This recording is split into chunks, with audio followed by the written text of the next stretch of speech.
Though Marvel ended an era with Avengers Endgame, the MCU's Phase 4 is hardly a fresh start. While we're definitely going to be getting plenty of new stories, a lot of the problems our MCU heroes will face in the next few years are things that originated in Phases 1, 2, and 3. I'm Greg Elliott with Screen Rant, and here's every villain in Phase 4 that in some way owes their creation or appearance to the good guys. I don't know what you've got inside you already. The mixture could be an abomination. Emil Blonsky transformed into the MCU's Abomination in Phase 1's The Incredible Hulk thanks to a new version of the Super Soldier Serum, so the US military is definitely to blame for this one. It's been over a decade since we've seen him, but it is confirmed that Abomination will be back in Disney Plus's She-Hulk.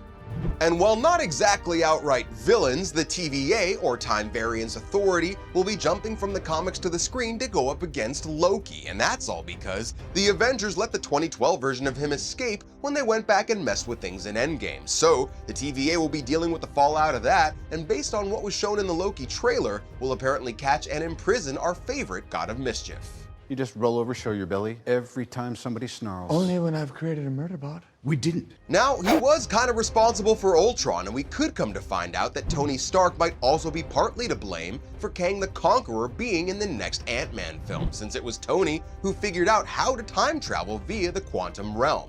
Kang does come from the future, so maybe he stumbles upon Tony's tech and time travel notes at some point, thereby giving him a way to travel back in time to conquer modern-day Earth. Who are you?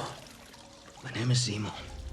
Baron Zemo's quest for revenge against the Avengers was motivated by his family's death in Sokovia, which all happened because of Ultron, who wouldn't have existed if not for Tony Stark. Zemo was arrested at the end of Captain America Civil War, but he'll be back in Falcon and the Winter Soldier, and while some are theorizing that he may actually help them as the leader of the Thunderbolts, Zemo is not a character who can really be trusted, so it wouldn't be much of a surprise if he turns out to be the show's big bad. And aside from Zemo and the Flag Smashers, another opponent Sam and Bucky will have to deal with is the new Captain America, John Walker, otherwise known as US Agent, who gets chosen by the government to succeed Steve after he decided to go back in time and live the rest of his life with Peggy Carter. But we have a strong feeling that Sam, who Steve himself picked as his successor, will have something to say about that. Don't look at me. I do what he does, just slower.